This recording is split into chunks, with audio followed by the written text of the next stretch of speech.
Hi, perhaps you recognize me. It's your favorite president. We will decide who comes to this country and the circumstances in which they come. Anybody in this country doesn't minimise their tax. They want their heads rid. Socialists don't like ordinary people choosing, or they might not choose socialism. The answer is might, because I want to do you slowly. I want to do you slowly. I was saved by God to make America great again. We shall fight in the fields and in the streets. We shall fight in the hills. We shall never surrender.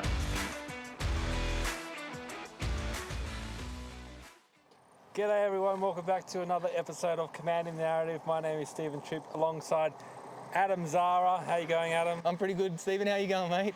Very well. So this is a bit different than what we normally do.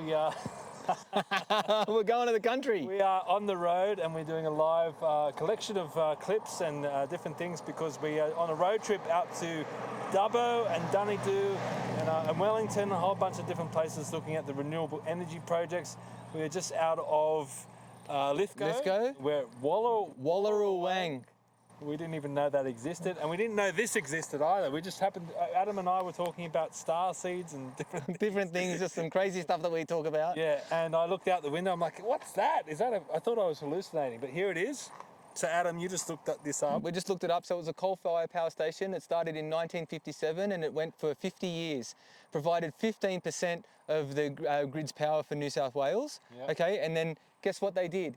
Due to changing energy demands, which means more energy demands because we're not using less energy. We've all got iPhones, we've all got computers in our houses.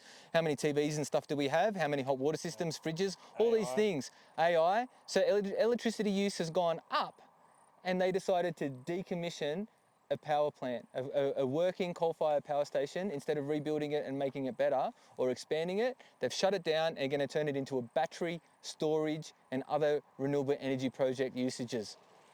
We're lucky they didn't blow it up, but they are, turning this into a renewable energy hub. Well, they did, Stephen, just from basic research, they didn't blow up the stack, but they did demolish the actual power station. Yeah, right. So this is the situation that we're in at the moment. We've got great infrastructure here that could be used. It's connected to the grid. It's there.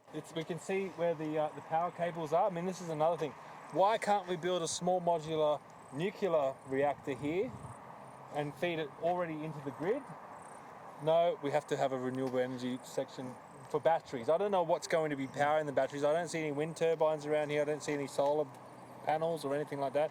I don't know where the power is going to be coming I think from. they're going to use the hamsters or the horses and put them on treadmills and have them tweaking over while they're going to charge in the batteries. Some horses behind us that just came up and said hello. And yeah, maybe they're going to be running. They're going to be running it. Yeah. Like, ridiculous, right? It's perfect. You know what? And the thing is too, right? There's no noise. It's out and open. There's nature around it. I don't see any long effects. So it was closed in, I think, 2014. Yeah. I can't see any long-term effects from having this infrastructure here. There's trees around it. They're all green and healthy, right? The animals are here. They're happy and healthy. They don't seem to be distressed in any sort of way. I don't see why you would get rid of a coal-fired power station when it provides such a good energy source. So we're going to check all this out. Stick with us for this ride. It's going to be very interesting. There's going to be a lot of areas that we're going to be going to that we haven't seen before. Obviously, Adam and I have been advocating against the whole mad rush to net zero for a long time now, but we haven't seen a lot of these projects up close and personal. I've barely ever even seen a coal-fired power station before, but here we are, and it's going to be interesting. So come along with us.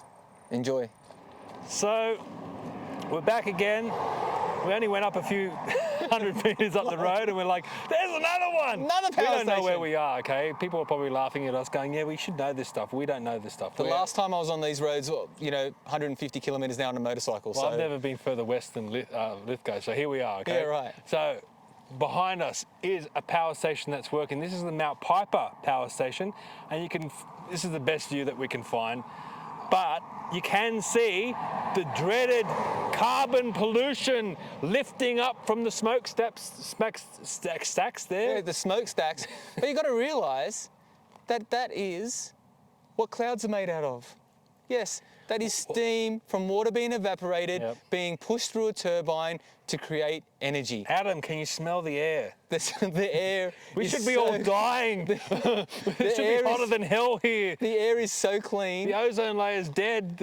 And the trees are so green. Yeah, it's beautiful here. And it's quiet. There's no 100-hertz hum. Yep. There's no whooshing from propellers ruining the environment. I mean, you could have houses here, people living right next to this. I don't see any problem with people. I can't smell an odour. I can't smell any pollution. I don't see any pollution. I mean, there's clouds in the sky, but apart from that, it's blue sky.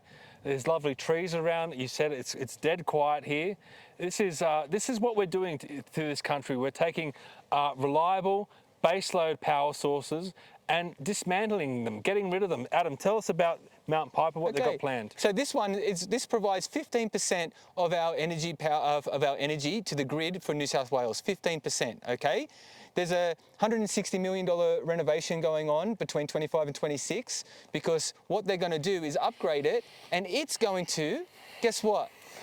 Back up renewable energy when it fails to supply us the energy. So that's what they're going to shut down a decent working coal-fired power station, okay, after spending $160 million on renovations, okay, just so it can back up the shortfall that renewable energy is going to provide, a shortfall in energy. And we know what that means, Adam. That means this is going to be running all the time, and the solar and the wind, that's probably going to produce 5% of our power. So that's so the con of it all. Trillions of dollars in investment in clean renewables, when we could probably let's put $250 million into this thing, okay?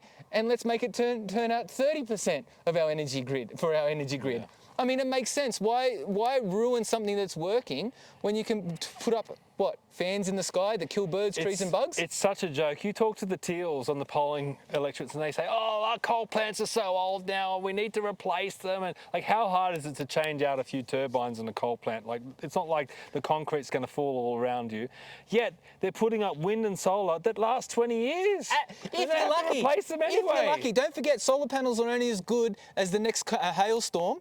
Okay, right? Also, right, don't forget, no one tells you about the friction of the blades in the propellers just turning. It blunts them and starts making them inefficient. So don't worry about them hitting birds and destroying hundreds and hundreds of thousands of insects a year, okay? What we have to worry about is that just if it was in a perfect vacuum environment, okay, that they would blunt anyway. And then you would still have to replace them. So if you get 10 years out of something that costs millions and millions of dollars, why not just put it into something that runs for 50 years? This one's been going for so long. I think this one's been going for about 50 years as well. Yeah. So this is just the start of our journey. As you can see, we're only at the beginning. 2 hours in. We're currently at our I call it clean, reliable baseload power sources. We're going to be heading out to, as I said before, Dubbo and Dunedoo and Wellington. We're going to see what the renewable side of things are going to be doing and what that's doing up to our communities. So we're going to be hopefully speaking to a lot of locals and hearing their stories. We don't know how this is going to pan out. We don't know what people are going to say to us along the way. They might support the renewables. Who knows? It might work. If it works, then great. That's fantastic. I'd love to see a power source that really works in this country, but we're on this journey just as much as you guys are on this journey, so let's see what happens. You are seeing a power source that really works in this country. Let's go blow it up. Well, why not? All right. Take a... Feel alive. I feel alive. I do, right? I feel alive. Okay, so we're here at Windermere Dam. We didn't even know this existed, but here it is. Beautiful, amazing. And this one's going to be a little bit off topic because obviously there's no wind turbines here or solar panels or a coal plant station or anything like that. But Adam and I were just in the car and we're probably about 3 hours out from Sydney and we're like, there's nothing here. There's nothing. I mean, we're driving out to Dubbo to see the wind turbines and the solar. Why can't they build that here closer to the city? Not that we're saying that they should build that here. They should build something here, though. I mean, this is a wonderful place. Australia is not just desert. As you can see, it's not just desert. Why are we all crammed into cities like Sydney or Melbourne building on top of each other? I mean, this is what I guess we pulled over for, because I said to Stephen, in council, we're told by state government to build on top of each other. They're talking about high density, we're talking about high-rise buildings, and now I'm from Campbelltown, and Campbelltown is where country meets the city, okay? So it's meant to be urban, it's meant to be decent-sized blocks of land, kids can play in the backyards. I mean, you know, 30 years ago it was cow pastures. I mean, so what they're trying to do now is say that there's no land available, right? And that we have to build on top of basically knock down buildings or houses, and we're building up plenty of land. There's plenty of land. Open. Water. We've got water here. There's a dam. We don't build dams anymore. If we built some dams, maybe you can have more areas like this that you can come. There's no one out here. It is quiet. You can hear these things cracking from expanding and contracting in the heat and the cold. Yeah. Because there's no one here. It is quiet. And this is being wasted. There's no reason why we can't develop this country and have more people and have a stronger economy, military, whatever we have to do. Completely agree with you, Stephen, on that. And the thing is, it's like, let's stop building on top of each other, right? We're not hamsters in a cage, right? We need to start building out. And this has been my argument in council for so long, right? Is that, yes, I do approve some developments, and I do think in some places, right, high-rise buildings can work. Okay, you know, for housing affordability and things like that. But why is there a housing affordability crisis when we have all this land? And actually, you know what, okay, it might be a little bit preemptive, but just follow us for a second and we're going to show you, okay, the vastness of this place, because all you're seeing is a dam and a hill behind us. But if you have a walk around, okay, we're going this way, okay, so look at it, empty space. There isn't a soul out here, okay? You have a look at the ranges, look at the hills, look at the open land. Okay, I get to a point now where I think that some people and some of the city people don't actually see how big this place is. Come over here, Stephen, come on, have a look. Just take a camera shot down there. Kilometres and kilometres, hundreds and hundreds of kilometres of nothing. There's no properties being built there, there's no development there, right? We're not in a housing crisis, we're in a land release crisis. So the state government needs to start releasing some land, and let's start building, okay? And we can actually bring the housing pricing down, and house the people we need. And Adam, we just battled the traffic from the north side of Sydney out to Penrith, and we saw all those people. There's people travelling into the city an hour a day. Some people coming down from the Central Coast to work in Sydney. Why can't we build a high-speed rail to some of the areas like this? It's not like we haven't got the space. People would love to live out here in a quiet environment, live on those hilltops, whatever it might be, and then catch a fast train into the cities for work. I mean, I can understand the argument, okay, there's no industry out here, what would people do for work? If we connected Australia through a high-speed rail system, people could live in areas like this, not far from Sydney. I mean, it's a 3-hour drive on a high-speed rail. That is far compressed. It might be like 20 minutes. 30 minutes? So why can't we have this long-term nation-building, ideas from our politicians? Why can't we, build this country? Well, just thinking about that too, right? Just a quick question, okay? Because we're talking about renewables and saving the environment, stuff like that.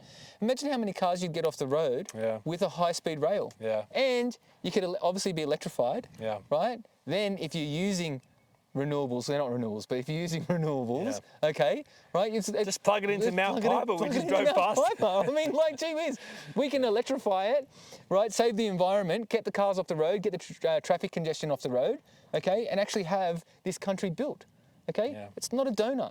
We should be able to build all the way across it. It's beautiful here. I think people would jump at the chance, but there's no vision in this country. Yeah, our politicians are deaf, dumb and blind, mate. Yeah, and we are up shit creek in a lot of ways. I mean, this is amazing. People could be kayaking on this water. I mean, people go to Switzerland to see like mountainous Alps, mountains and hills and ranges and stuff like that. We've got it all here. Yep, we've got everything and we don't use it. We're mad. We're crazy. Crazy. All right. Back on the road. Lesson learned. Right, so we're about half an hour out of Wellington, maybe 20 minutes or so. Been a long trip. Been a good drive, and here some beautiful wind turbines in the background. I would call them wind statues right now. They're not doing anything. And it's windy, it's blowing. Yeah, you can probably see the camera going back and forth because there's wind. There's wind. So one of those costs between $2.4 and $4 million. and it roughly works out to $1.3 to $1.5 million a megawatt. And I don't think it's doing anything. It's not doing anything. It's not doing it. Imagine how much money that's costing just having it there. Look at it. So think about the land they would have had to clear for that, the access roads that go through there. And don't And forget not even working. I mean, and we just stopped off and showed you some coal-fired power stations working, and it's kind of like the amount of space that they take to the amount of space that a coal-fired power station that's actually working all the time, producing 15% of the state's energy, and then you've got that. Now, in fairness, there are a couple over there that are spinning, they're working, but if you want a reliable energy system, you need your energy systems to be working at 100% full capacity at 100% of the time.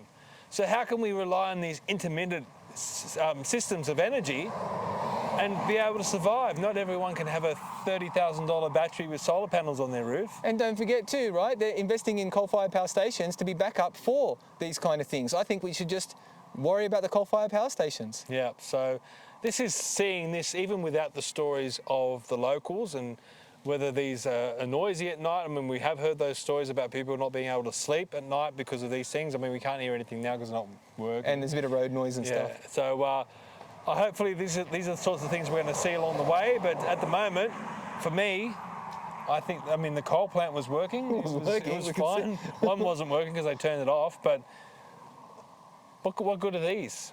Just sitting there, and it's a windy day. It just makes no sense to me. And the thing is, they don't produce anywhere near 15% of the grid's energy. Yeah. So what are we at now? Do you know the stats now of what we're at with renewable? I always thought it was still about 5%. So renewables are only contributing 5%. Yeah. So all across New South Wales. Well, when it may be 5% each, I think coal's normally about 80%. Yeah, well, there you go. We'll have to check that, but anyway, we're going to learn a lot on this way, so here's another step. Yep, so I don't know, make your own mind up. Which power source would you prefer?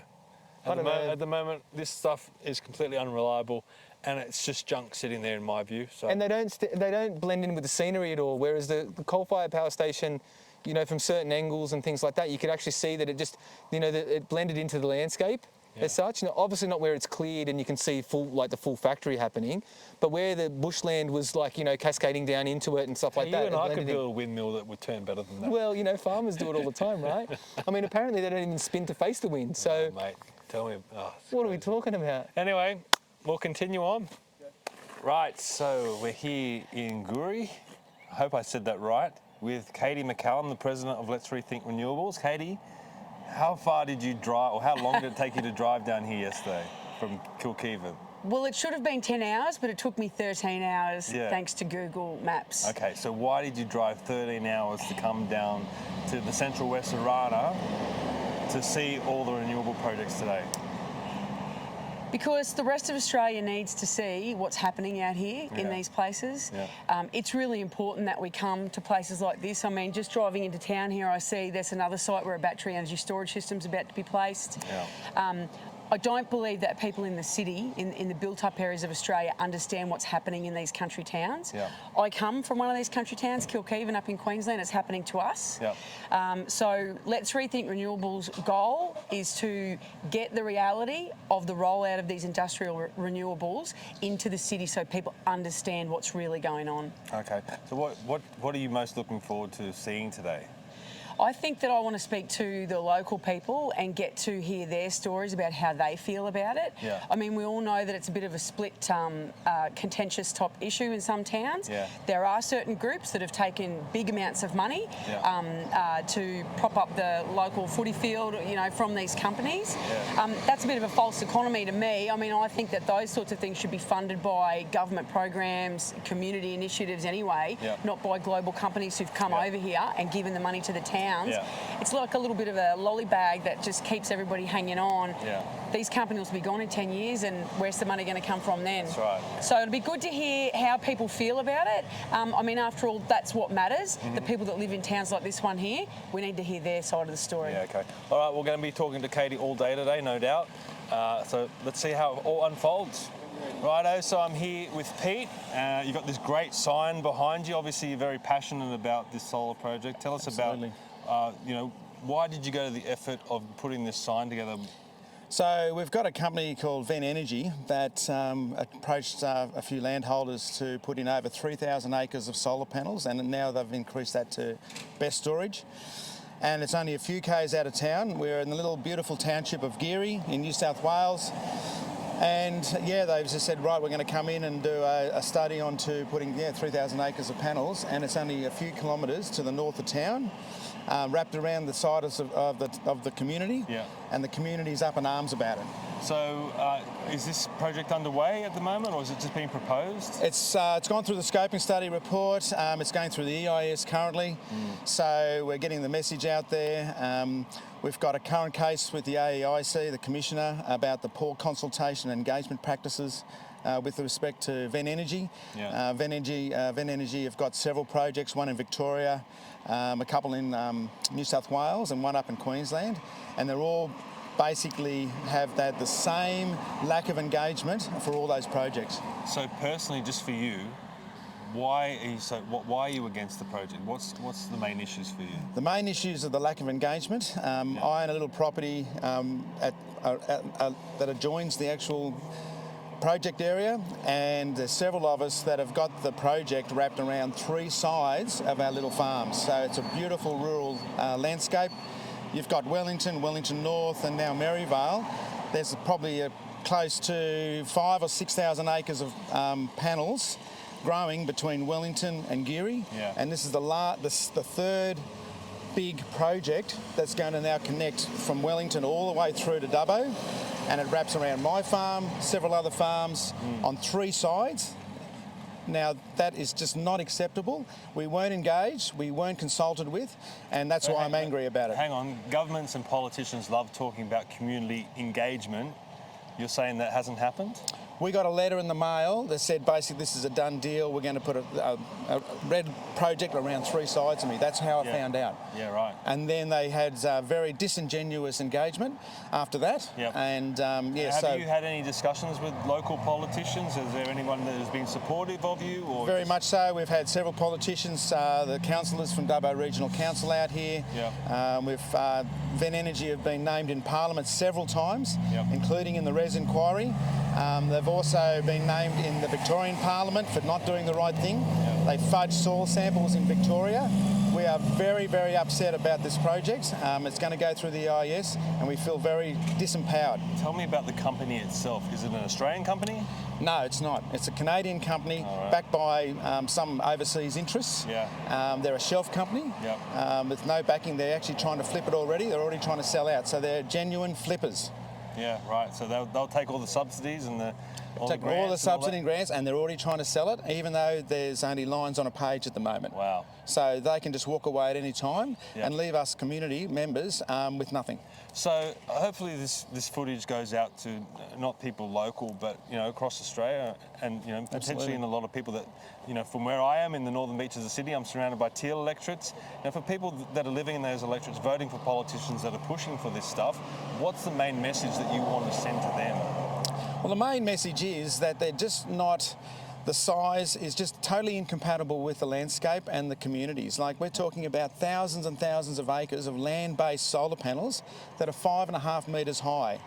And they're wrapping around these little townships, and these little townships like Geary and also Wongarbin can't do anything about it. Like, we are already saturated. We've got Wellington, Wellington North, Maryvale, we've got a wind farm, we've got Suntop.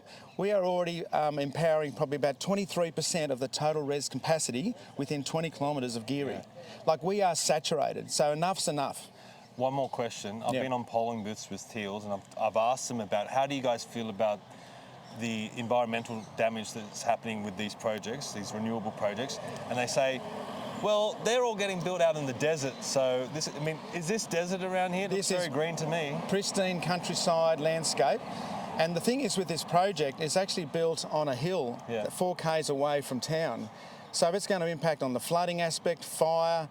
It goes for about 13 kilometres. They're going to actually upgrade all the roads, but they're not upgrading it. They're actually tearing out trees, like at Marothery Road at Dunedoo, which is an absolute disgrace. Yeah, wow. All right, mate. Thank you. Thank you for standing up and everything that you do. Thank you. All right, thanks. So Pete's got a map here. Pete, show us what's on this map.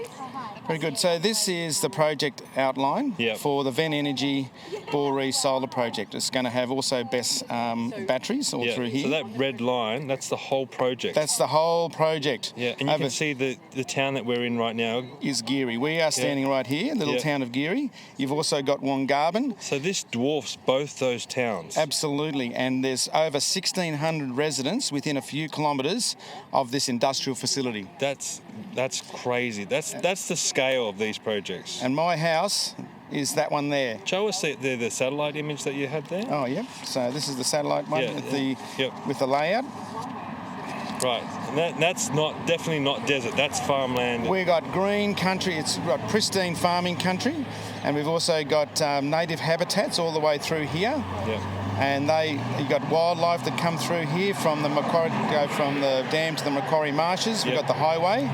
There'll be a high fence all the way around this project area. Yep. So life, like the wildlife can't get through. There'll be bottlenecks in there. There's issues with entrapment. My family, if there's a fire, can't go anywhere. There'll be a high fence around 3 sides of me. And you're showing where people live, like the houses. That's it. So there's me. There's another one there. Like a poor old guys there. They're actually right on around the edge of this thing. The little 20-acre block right around it. Yep. And Ven Energy won't do anything for those guys. They actually refused to purchase that property because their main activities are going to be there. That's their laydown area. Yeah. And they're going to have all the trucks running right past their little house. We've got residents there and all the way around the project area. That's so incredible. The little town of Geary is up in arms about this. Yeah, I don't know. I completely understand why this is going to swamp this whole area. We've already got, like I said, multiple solar farms and a wind farm around us within 20 kilometres. This is a step too far. Yeah. Just introduce yourself. Oh, hi, my name is Mary.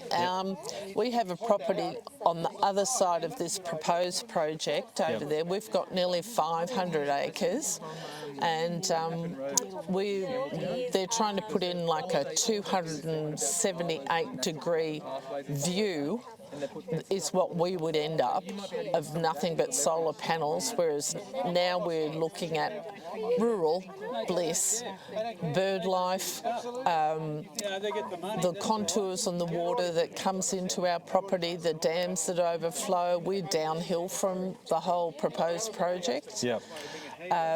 So we're exactly on the other side to the property that we're currently standing on. This is Pete Reardon's property. Mm-hmm. Let's just take a walk over here for a bit and just show us. So this is the landscape where the solar panels are going to go, is that right? That's correct. So this is the neighbour's property here, and this is the property in between our two properties that has got a proposed site here with panels going all the way around there, and wider, and as close as 90 metres from Pete's house there, which is pretty offensive. And this is this is pristine country. This is beautiful out here, and they're going to plaster it with solar panels. That's right. Turn it into an industrial wasteland, basically. Wow. Going from wildlife and cattle, cropping, sheep, all sorts of things here that you can't replace it. And there's no good sort of saying that, oh, you can graze sheep and you can graze sheep under solar panels, etc. You can't do that. The destruction to the soil profiles that happens when you do the construction and the removal of the contour ditches that go through all these properties, because they all were one once upon a time. And so the way they design contour ditches, which is to create water flow and water retention, will all be impacted. So They just take them out, no matter what they say on their EIS report, no matter what the guidelines say. Guidelines aren't enforceable regulation. Yeah. Yeah, so just quickly before we finish, so we're talking about this solar project here, but in the distance I can see wind turbines. I was told that the Wellington solar project is over in the distance. Like, we're also going to be surrounded by other renewable projects, is that right? That's correct, yeah. The entire Central West, this renewable energy zone, is just about to look like a total wasteland. Wow. And this is what people don't comprehend. Yep. This small project here is over 3,000 acres with more than 660,000 panels, plus battery energy storage systems which have lithium involved in them. We know there's heavy metals, we know there's toxicity, we know there's chemical runoff, we know there's fire hazard. Wellington Farm has already twice caught on fire this year. Wow. It's left chemical residue. There's been no due diligence done by government or by any of the proponents of these projects. The government has not done any work to check cumulative effects on communities. There'll be flooding in the local villages from the extra runoff from panels. It's just exponential, the fire risk and the heat factor, because you end up with a heat sink and you end up with all this reflective heat. It's as if you've tarmacked. Not to mention when they build all these and a hailstorm comes through and wipes them all out, what are they going to do then? Exactly, that's exactly right. Nobody will be cleaning up that glass. Yeah. And there's heavy metals. Silver is the second most toxic chemical known to humans. The first one is mercury. Everybody kind of is aware of mercury being a huge issue, but they're not aware that silver is such an issue because, you know, we all wear it. But if you break it down, it's quite carcinogenic and toxic to humans, animals, wildlife, and the silver is going into these panels. The silver holds the wiring in the backs of the panels, and it's the connectivity. Yeah, right. And there's also cadmium involved in the glasses, etc., as well as all the silicons and all that sort of stuff. Look, I'm so grateful for you to explain all this to us and to see, to see this pristine area is all going to be covered in these solar panels. It's just incredible. It's amazing. So this is the information that we're trying to get out there. Well, that's the proposal. The thing is to stop it before it goes any further, because it's out of control. The costing to the Australian taxpayers, people down the coast absolutely do not understand what's happening here.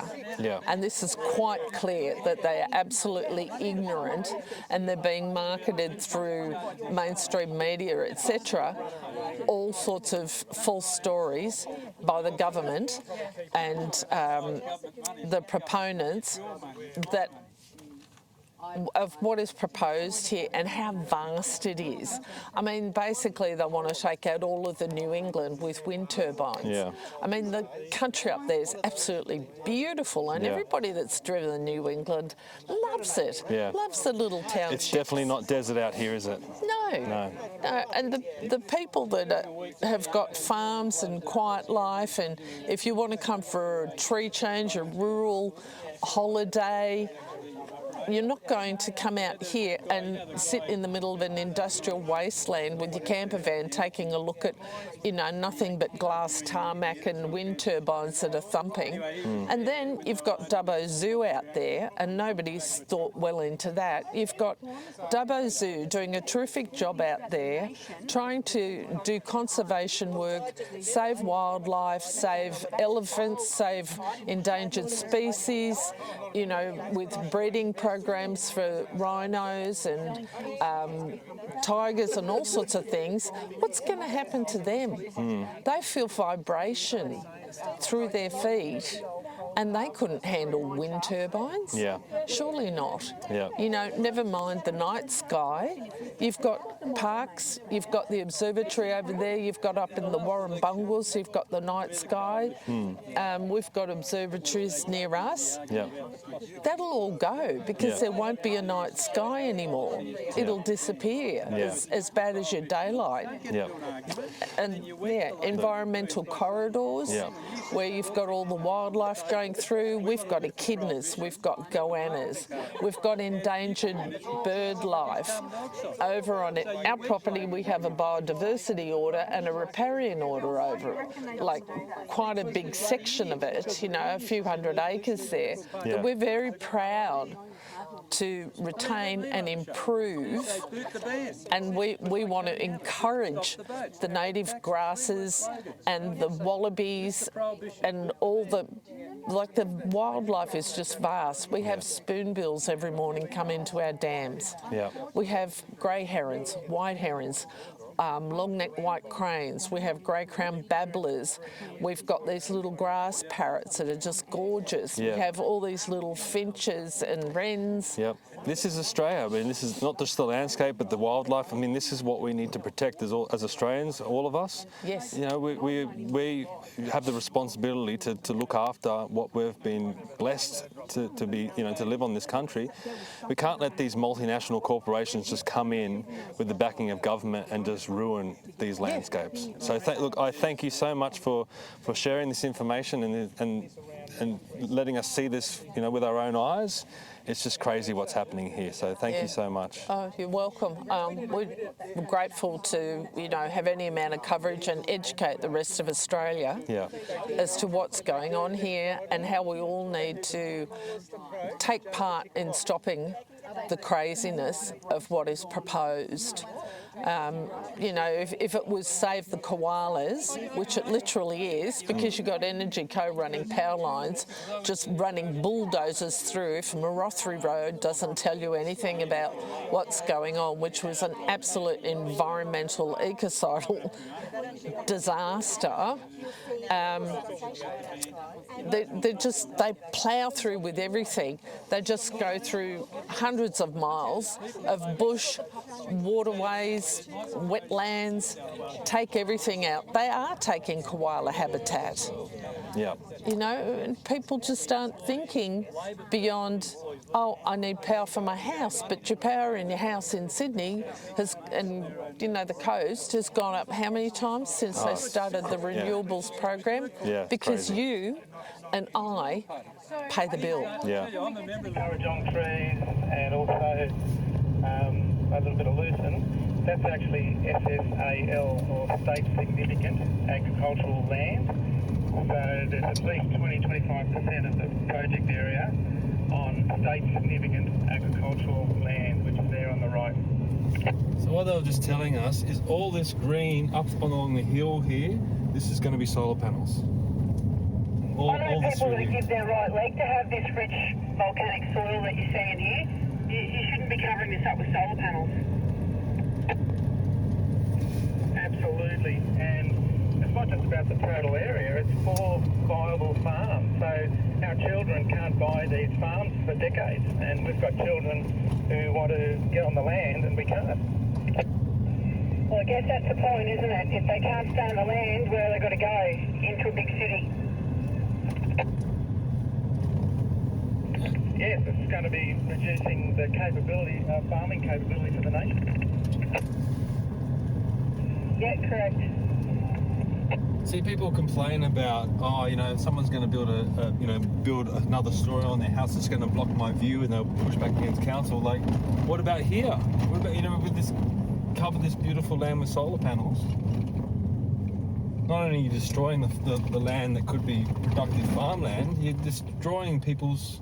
It's dividing communities. The people that are hosting these plants are getting the money, they're getting paid, but their neighbours have to put up with the same thing and they don't get a cent. Imagine that this beautiful house was your family home. Everything you've worked for your entire life, you've poured into your home.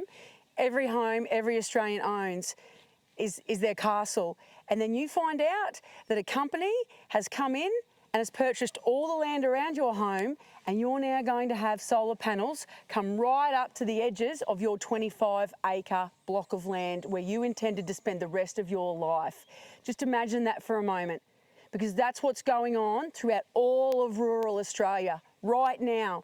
We've got Australians, citizens of this country, whose homes are being threatened by industrial renewable energy projects. And this one in particular, the company who's going to build this, they haven't offered one scrap of compensation to these people, and neither have they offered to buy this house out.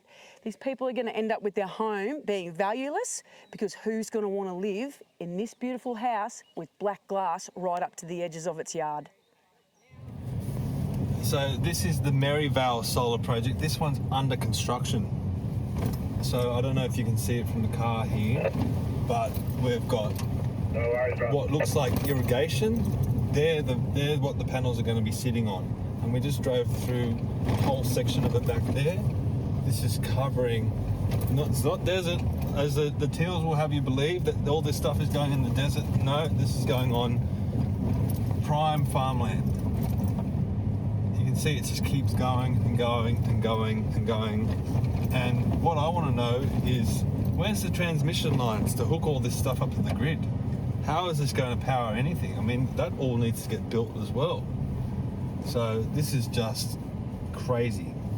The amount of land that's been taken up with this stuff, and it only works for maximum 10 hours a day.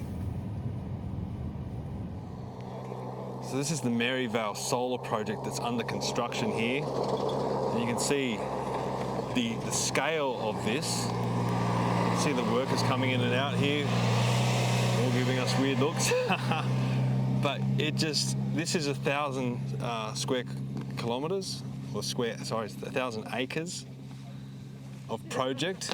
And you can see it's a bit hard to see from the ground here, but you might be able to see those excavators up on the top of the hill there. That's the extent of this project. So from what I've been told, this used to be prime land where they used to do grazing, and now it is all being covered with solar panels. So this is the policies that these governments are pushing through. This is the result of renewable policies. We're here with Mark. Mark, tell us where we are and what we're looking at here. We're just north of Wellington. This is Wellington Solar Farm North, about 2,000 acres. And just behind that, going back towards Wellington's another 1,000 acres, which is called Wellington Solar Farm. So how long has this been here? This project's been completed now for a couple of years, 2 or 3 years. It's been up and running, but it's had a bit of a checkered history with a couple of fires here in the last 6 to 8 months. One just down over here from near an inverter. You just can't quite see it. It's the same, one of those boxes just coming along to the next one. Yeah. It's where we saw fire, and another one here last summer back up here in the to the east. So when they had that fire, did that shut down the whole project or just a part of the project? Not 100% sure. As far as we know, you've still got to get to the access gates and you've got to wait for approval to go in as a volunteer to help with the fire until everything's switched off and made safe. Yeah, definitely. Tell me about the soil. What's under this soil here? This is some of the best magnificent red basalt soil. It's classed as B-cell soil, which is about 3% of the New South Wales' top agricultural land in land and water. Yeah. And what were they farming here before they built this? Mixed farming, cattle, sheep, cropping, all types of crops. Yeah. Beautifully managed property that's been in the land care program for over 45, 50 years. And where does, if this is producing power, where does it go? I didn't see a lot of transmission lines. Where is the power getting out through here? Back over your left-hand shoulder, back towards the jail. There's a substation just down in the middle we can't quite see. The power lines then head to the east and actually go round the jail back to the substation back near Wellington. Right. Now, what has this done to the community? Are the community happy with this, or are they divided? What's the story? There's always pluses and minuses. It's brought people to the community, so therefore the local business, the pubs and the food and that and accommodation has created money has driven up values of houses in town, so it's great for that side of it. But the negative is it's displaced a lot of elderly people who can't afford the rent to live here anymore. Yeah. And it's taken out that magnificent land where a young farmer next door would love to expand, and now we can't expand. We stayed in Wellington last night, and in the main street there, all the shop fronts were empty, and it looks like they've been empty for some time. Was that like this before this was built, or is this project got any impact on what we saw there? It's going in a cycle, but those shops that are empty, these projects aren't helping one little bit at all. Yeah. So, and just finally, like, you know, if people from the city that are voting for Greens and Teals and a lot of people that are pushing these sorts of projects, is there a message that you want to let them know about? You know, maybe get them to reconsider maybe supporting projects like this? My main message is that a solar panel should never exist on land out in the open, and we've got enough infrastructure. The power should be produced where it's consumed, if possible, so therefore panels should be part of infrastructure where you've already got it and where there's already transmission there. Yeah, and we're about 5 hours from Sydney here, so that you're losing a lot of power in the transmission, aren't you? Exactly right. We produce way more than we can ever use out here, and the majority of it's exported back to the coast. Yeah. Well, mate, thank you. I appreciate you sharing this with us. No problems, thank you. All right, we're here with Mike. He's a landowner here. You can see the wind turbines behind him. Now, Mike, where are we exactly, and how many turbines are we looking at behind you there? Okay, the property is about 23 kilometres northwest of Wellington in the central west. It's in the almost in the middle of the renewable energy zone. There's 33 turbines behind me at the moment, and unfortunately, just at the moment, we can't hear them because the wind's in the wrong direction. But normally, we do hear them when the wind comes from the opposite direction, and it sounds a bit like a jet engine. Now, you're saying that when that wind is heading this way, you have trouble sleeping? Oh, absolutely. Because this is right on your boundary, right? Yep. Yeah, the boundary is actually the next fence across behind, not this one right immediately behind me, but the next one across. Yeah. And it's only just over 2 kilometres from the nearest turbine to my home. Yeah.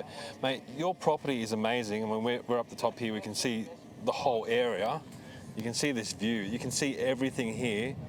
Now, obviously, you've got the turbines on this side. Yep. But you're telling me there's more planned, right? Yeah, so behind you. Tell us about what's going on over here. I'm not totally familiar with the number of turbines, but I believe it's around about 90. I don't know whether you can see the track in the distance behind me. Yeah. And that's the entrance, or one of the entrances to the Yungalar wind farm. Yep. And that's under construction just at the moment. Yeah, okay. What about the consultation process with the one that's behind us that's constructed and also the one that's going to be constructed? Yep. Do you get anyone out here talking to you, any politicians, anyone from the companies? No politicians or anyone really came out. The proponent's representative was a person who would only talk to someone one-on-one. Yeah. They wouldn't have a public meeting. We actually had to organise our own public meeting, which we had, I don't know, probably a couple of hundred people showed up. Yep. So that was pretty good. We had an environmental impact statement, as they were called then, put out. There was about 600 pages, and we formed a group that would refute what was claimed in the environmental impact statement and pointed out all the things that were wrong. That was about 1,000 pages that we put into the Department of Planning and Infrastructure, as it was known then. And to this day, no one has been able to fault what we put in. No one has been able to point to anything in our response and say, you are wrong, and this is where you're wrong, and this is why you're wrong. No one's been able to do it. Now, if we turn back around and look at the turbines, I mean, it is a windy day today, but, I mean, from your estimation, how often are these working? I would say that they're probably working about 25 to 30%. Yeah. It's not hard to find turbines that are not turning. Yeah. It's rare for them all to be turning. Yeah. More often, it is likely that none of them are turning. Yeah. And what was on that land before they built the turbines? Was that farmland? It was just ordinary farmland. Yeah. Yeah. Yep. Yeah. And that, obviously they can't farm there anymore, or? I don't know. I don't know that they can't farm there. I think they can farm in and around. They can certainly, most of them I think run sheep and cattle. Yep. So that's okay. You can work around that. Yeah. Okay. But it's a lot of the construction is put on country that basically is grazing country. Now, I'm guessing that, you know, with the government pushing this renewable energy zone, they'd love to see Australian companies own these turbines, or even the government owning the turbines, so the money goes back to the Australian community. Is that the case, or are these foreign owned? I'm pretty sure that they're all foreign owned, each and every one of them. It's government money, which means it's our money, and it's going from us to the government and then overseas. Yeah. That's the last we see of it. Yeah. Mate, for people that are in the cities that are watching this, maybe they're voting Greens or Teals or Labor or anyone that's supporting these projects, do you have a message that you want them to know about? My message would be enough. For goodness sake, we've had enough. We're getting absolutely smashed by noise and construction, and the damage to the environment alone is just massive.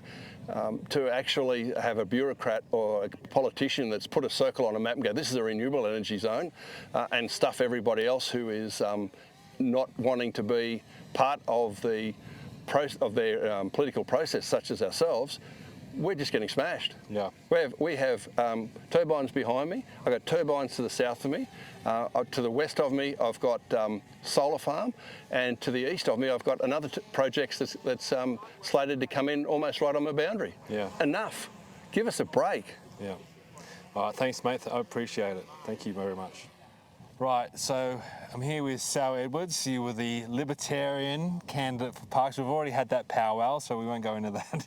But Sal, I mean, you're out here. We're at Birrawa, is that right, at the moment? It's like south of Dunedin? Yes, very close to Birrawa and Morothiry, yes. Yeah. Yep. Now, this is not your property, but there's transmission lines that are going to be coming through here. Yep. We've been talking to the local people and how it's affecting them. We're hearing some, I mean, it's made me angry, really, hearing the stories of these poor people, and they feel helpless, and no one's listening to them, no one's helping them. Like for your perspective, tell everyone, what are you dealing with out here with this renewable energy zone, and how is it affecting you and the people that you deal with? So for me in our community, it's been a process over a few years now. We unsuspectingly became aware of a transmission corridor that was running across the Merriwell-Cassilis Plateau, and that came to our knowledge when there was a community session held by Transgrid in Cassilis. Mm-hmm. And from there, we learned about this transmission project, and then we found out that we were already part of this new thing called a renewable energy zone, a REZ.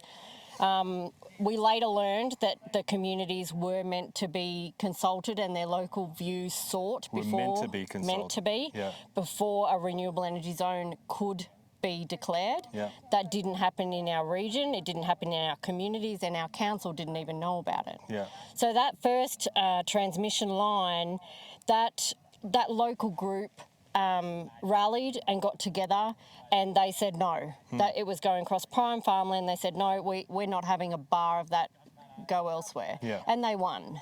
Now, this particular route that we're standing on today, it's the third route for this Central West Orana REZ that they managed to get across the line and approved and through the planning portal. Can you explain something to me? We've seen some projects that are complete, wind projects, solar projects. You're telling me about the transmission lines that are meant to be coming through.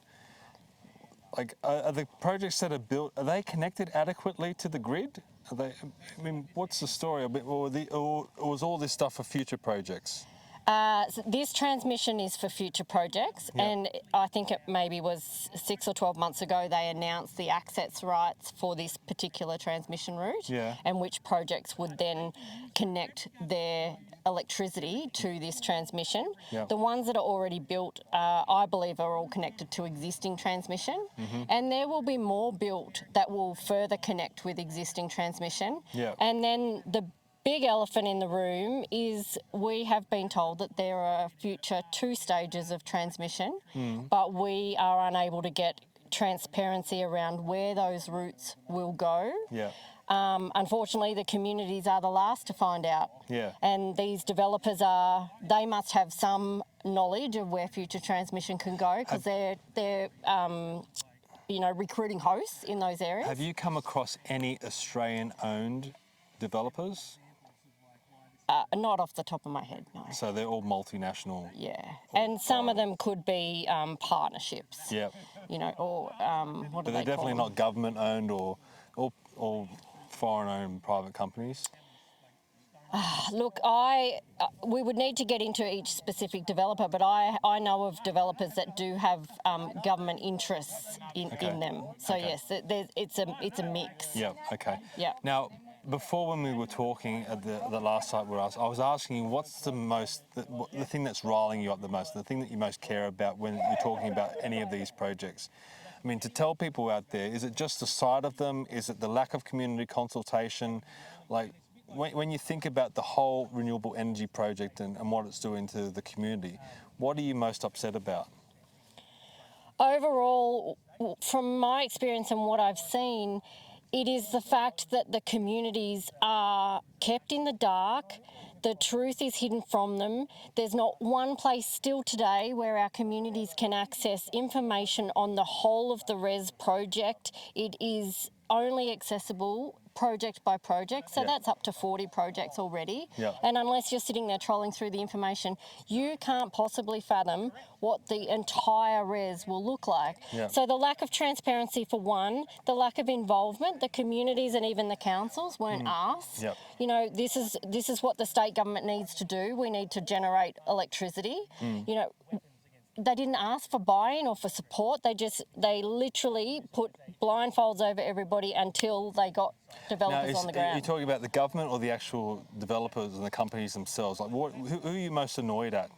I'm most annoyed at the state government because the developers are there. Everyone knows they're there to make a profit, so you can kind of dismiss some of their actions, but the state is there meant to be representing the public of New South Wales, but they don't seem to be taking in both sides of the equation. They're only narrowly focused on electricity generation by renewables without actively involving communities and councils in the process. And I believe there would be some communities and councils that are, probably around areas that don't have productive farmland, or they might, be really lacking industry and economics. I believe there are places that would put their hand up and go, hey, we'll have this. But they didn't ask. So they should have come to the community first, and you guys could have said, okay, we'll put it here, but not here. Yep. That didn't happen. No, that didn't happen, and it doesn't happen on any level.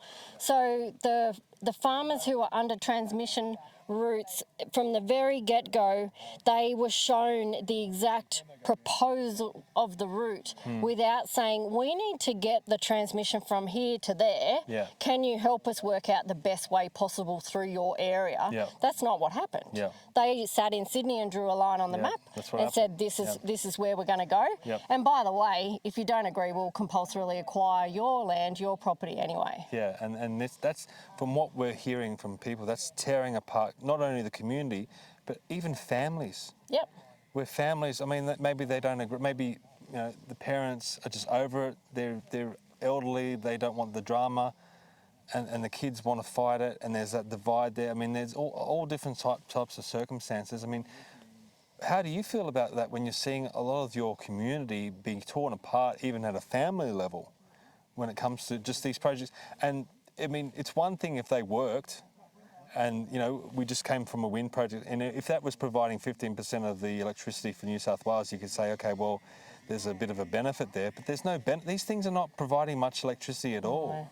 I mean, it seems completely unnecessary, and it's causing so much pain. If there was a way to get city people and those that live in urban areas to understand, it is really just showing the scale of development required to generate the amount of electricity required, and to understand that what is generated isn't what's put through the transmission lines back to Sydney. Yeah. So our region, we're slated, I think it's either 6 or 7.7 gigawatts of network capacity, but the generation capacity is much greater. It's 12 or 13 gigawatts because by nature of renewables, it's intermittent. Yeah. So they need to have that much built to be able to supply the network capacity. And it's crazy, they're building it 5 hours drive from Sydney, and then they've got to transmit the power back that way.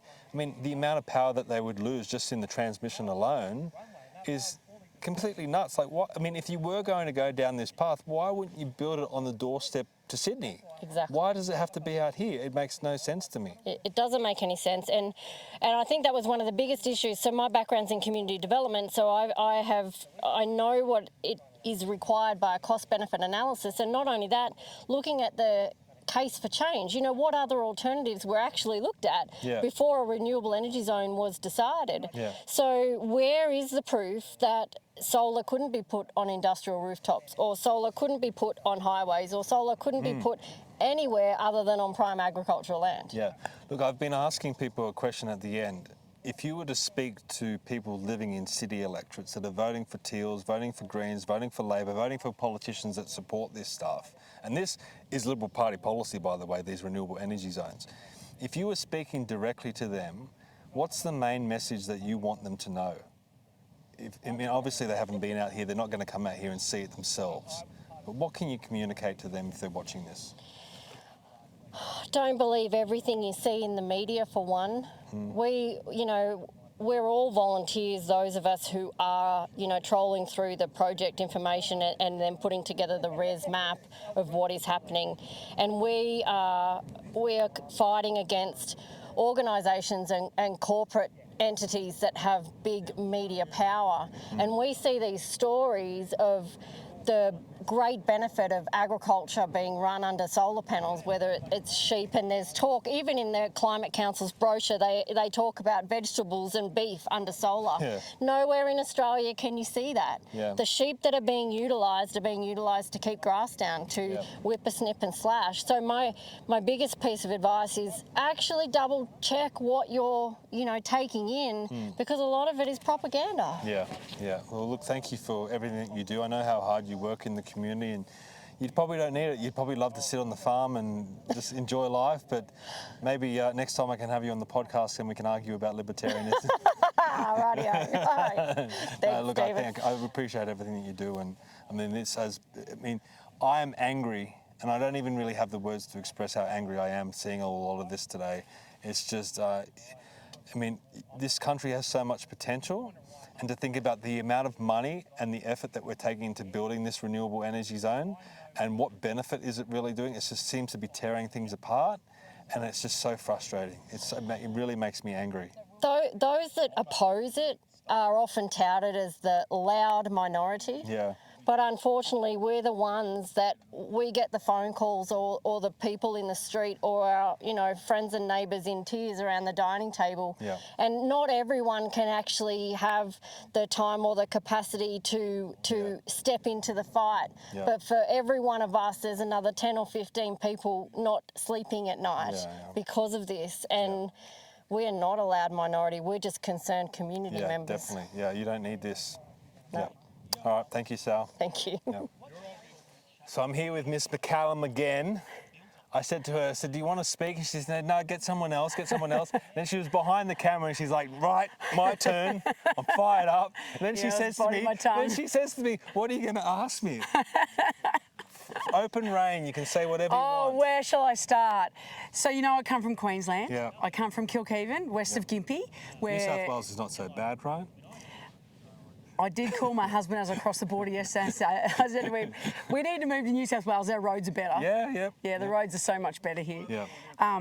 But look, obviously we're all fighting this, and it is so good to get on the ground down here and see what's going on in a different place. Yeah. So we're in central West Orana, like that's the name of the whole area here in the RES. Yeah. But from what I've seen today, the project's in reality and what they've done to the countryside, but more so speaking to the individual people that we've met at the locations. It's really made it so obvious to me what this is doing. And I come from the country, I'm a born and bred country girl. I believe that this nation is built off the back of the rural sectors in the country. We need them. We also need the city. But the disconnect between the country and the city has grown so great over these last couple of decades that what I'm worried about is that the people in the city are not understanding the truth of what's happening out here. And when you come to a town that's been sitting here for nearly 200 years and you speak to third, fourth, fifth generation people who are talking about leaving and taking their children away, and every time one of those families leaves, that means there's less kids at the school, there's less people shopping at the local shops. So we're seeing, as you saw in Wellington last night when we walked down the street, the whole street is boarded up. The main street. There's no businesses. All the shops are gone. So we've got these cities that are busting at the seams. People saying that there's nothing to look forward to, there's nowhere to live. Come out to these places, start a business. I mean, it's beautiful out here. It is stunning. It is absolutely stunning. It's wasted. It's completely wasted. Because we've never had politicians in this country who have put the effort into building a country. Yes, that's right. We have this amazing nation with all of this space and all of these resources, and we are forcing people to live in the city. And then we're saying to the people that want, out of their own, they're allowed to make this decision, they want to remain in the country where they were born because they should be allowed to do that. Sorry, but we want to take all of your land and we want to put solar panels on it. We want to turn your region into a giant pincushion of transmission lines and towers, and we want to use your backyards to provide the power for the people in the city who we forced in there because it makes it easier for us to look after them all in those places. Well, that is just wrong, because we could be bringing those people out to places like Wellington. The people could come and live here. The shops would be bustling within 12 months if there was a politician who had the balls to introduce some sort of policy that relocated people out to these areas. You would see these places take off, and it would be all for the better. You would have children raised out here in the country. They would get a feel for where their food comes from, where the water comes from, where the resources come from that provide every single thing that they need to live. Because at the moment, they're not understanding that. Look, I'm not an elected member of Parliament, but even I felt inadequate today talking to these people and hearing their stories, and they're talking about how they're a sixth generation farmer and now they're going to lose their property.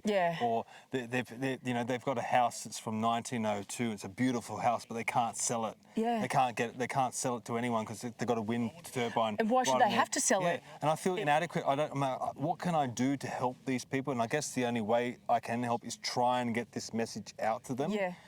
But we are really fighting up against multinational corporations and government who have endless resources, and they point to groups like Let's Rethink Renewables and say, you guys are backed by the coal industry.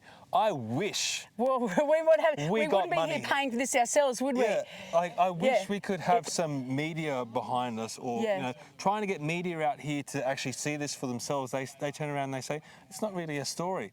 What are you talking about? This is the fabric of our country, and you're tearing apart families for these stupid projects that don't even work. How is that not a story? It's a massive story, because what's going to happen, and it's like the death of 1,000 cuts, and we're seeing it now. These towns are slowly dying, and once they're gone for good. That's right. So a town that's taken 220 years to get to where it is right now, the history, the beautiful architecture, the buildings, the streets, the trees, there'll be nobody living in these places. And they'll just disappear. They'll crumble into the ground. And once we lose that, we have lost the character of our nation, what's made this country what it is. And you would know this because you're up in Queensland, you're seeing what's happening up there. You're willing to travel down on your own dime to come here to New South Wales. I mean, I know you have regular meetings with the group down in Victoria, across the Victoria Alliance, who are battling the same sort of stuff. They are. This is happening right around the country, and a lot of these communities feel like they're on their own. They do, absolutely, because the individual towns are fighting the projects on their own. You've got action groups that have popped up everywhere. But The thing that I would like the people in the city to understand is that when you hop in a car, which I did yesterday, and you drive all the way from sort of central Queensland all the way down here, and you go through each town and you look at them and you watch what's happening, being taken over by these projects, there's not a sign outside of each town to say to the wedge-tail eagles over here, you can't come to the next area where the res is or you get your wings chopped off. It's all joined. It's one massive nation, and we all need to look after each other. The country is the backyard of the city, and if the country dies, the city eventually dies. And what's frustrating, Adam and I drove past Mount Piper coal plant. And I've driven past Liddell and Bayswater in the past. I mean, you blink and you miss it. If it was a dark night, you'd miss it. You wouldn't see it, right? It's such a small, condensed area of land. Stuart Bonds was telling me Liddell and Bayswater used to provide almost 40% of New South Wales power in such a condensed space. The footprint's tiny. We are standing at the Central West Orana, which the Energy Co website admits, they call it the equivalent of a modern day power station. 20,000 square kilometres is going to be. That's the size of Wales, it's the size of Israel. That's what we've got smack bang in New South Wales, and they're planning 5 of them around the state. And there's other ones in in Victoria, in Queensland, in other parts of the country. What are we doing? Why are we sacrificing so much land for this madness? You have to wonder, don't you? You have to wonder what the big plan is, what the end game, what the goal is. Because from what I can tell, I mean, we've just driven through this district today. These solar complexes, they'll be joined up soon. You know, they purchased a few thousand acres in between the boundaries of the ones that have already been built. This is going to be a sea of glass. It really is. And they will get there eventually, because the people who are left behind on these properties next door to where the solar's gone in, you can't stay there. Up in Queensland at the Woolooga Solar Farm, which is owned by Lightsource BP, the same as these ones here, there's people living next door who've got their properties on the market. They were not aware that that was going to be built. And they are living in their homes where they've been for the last 50 years and they can't stay there anymore. They wake up in the morning and they have sheer glare just barreling through their windows. You can't live. So I say, imagine if we went to a suburb in Sydney, in Brisbane, in Melbourne, and we said to the people living in this particular suburb, we're about to completely surround you with these projects to provide your electricity because we're turning off the coal-fired power plants instead of upgrading them to make them high efficient, low emission power plants, and you're just going to have to put up with it. Imagine what they would say. Imagine if they were told that there was going to be a 95-metre tower right at their back fence with buzzing HV lines running. See, this is the problem. People don't care until it's on their doorstep. Until they're affected by it. And that's when they go, wow, this is a lot worse than what we originally thought. But I mean, look, I think whether people want to admit it or not, the little podcasts that we're doing, the little clips that we're showing, this is an historical record. It is. Of this moment in time where you've got some projects built, you've got others proposed, others on the way, some under construction already. It's only going to get worse. There's only more and more projects coming online.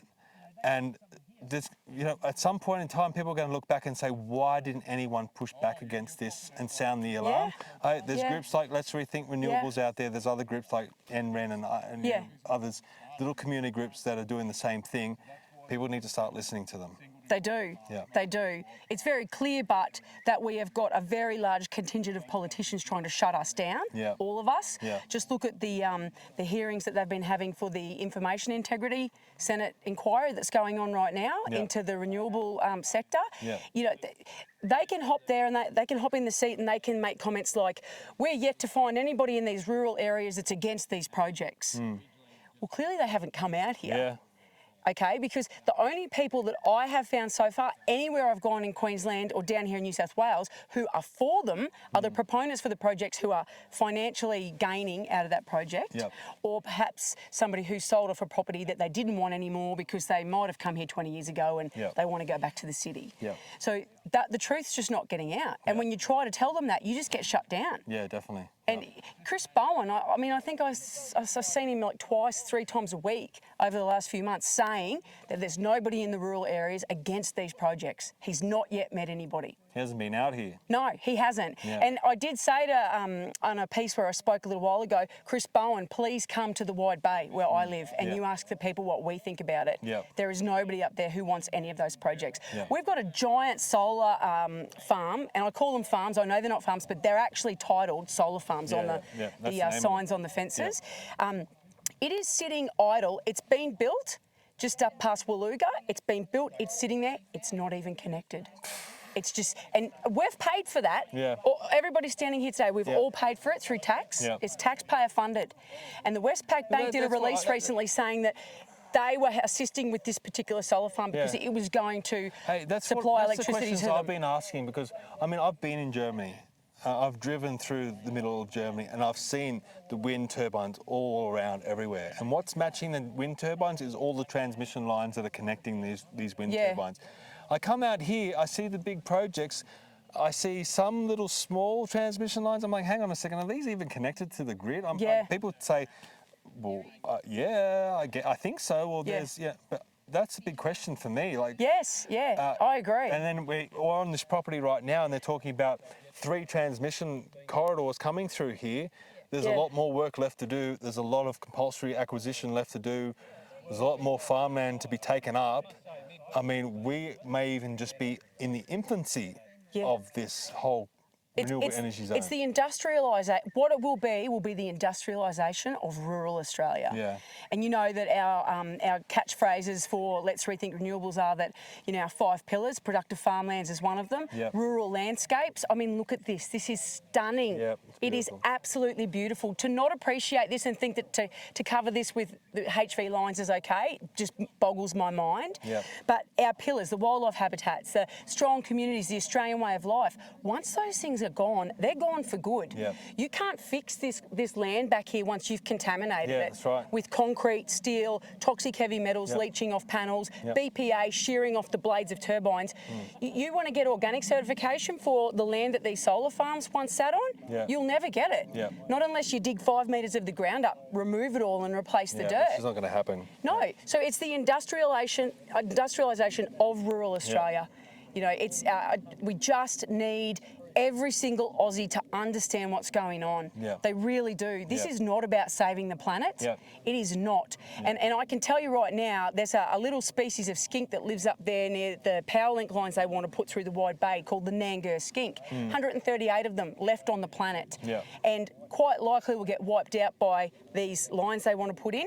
Journalist from one of the newspapers in Sydney, when she interviewed me, said, yeah, but the loss of a species is okay. What? The planet's going to be 2 degrees hotter in a few years, so it's okay. Jesus, these people. That's what we're battling against. And they have so much more money than us. We know that. You know, they don't come to these places. Where are they? When you invite them, they don't turn up. We've invited them to all sorts of meetings we've had in Queensland. None of them ever turn up. Because they do not want to hear the reality of it, because it's a virtue signalling project for them. They think that they're going to save the planet from all these dastardly things that have nothing to do with what's going on out here. Coating this amazing productive farmland in steel and concrete isn't going to save the planet because they think it's dying. What's going to save the planet is if they stop using plastic and they stop excessively consuming things, if they stop using so much water and electricity. The tenets that I was raised on in the country town, where all we had was a tank of water, and our electricity got turned off during the day, so you weren't allowed to open the fridge door. Could you imagine if you put those rules on everyone in the city? Because people in the country, this is a bit yucky, I know, you're probably not going to hear this, but we don't flush the toilet during the day. And that is a fact. You go to any country town, any big property where you're on tank water or bore water, you do not flush the toilet during the day because you've got to save the water. It's precious. And this is the stuff that we do. It is a massive kick in the guts to every person who lives in rural Australia to see these companies coming in, to see people who should be producing food and looking after the land, spending every second of the time fighting this bullshit. You know, so imagine if we told everybody in the city that they had to start spending their own money and their own time to fight to save their backyards. Really, they should be out here and they should be left alone. Yes. Let them be happy. To do what they do best. Produce food and fibre. That's right. Look, Katy, I could talk to you all day about this. We could, yes. But we should wrap it up. Yes. I mean, I'll probably talk to you again, maybe, but if people are watching at home and they're in the city, what do you want them to know? I would love everybody who's in the city, who hasn't been out to these places, to take a weekend drive and come and have a look. Because I'm more than certain that 99% of you, if you came out to Wellington, if you looked at the solar here, if you looked at the turbines, you would change your mind instantly about whether or not you think that this is going to do something good for the planet. Because it is not. Just take the time, chuck the kids in the car and come out here for an overnight drive one weekend. It'll be worth it. Yeah. All right. Thanks, Katy. Thank you.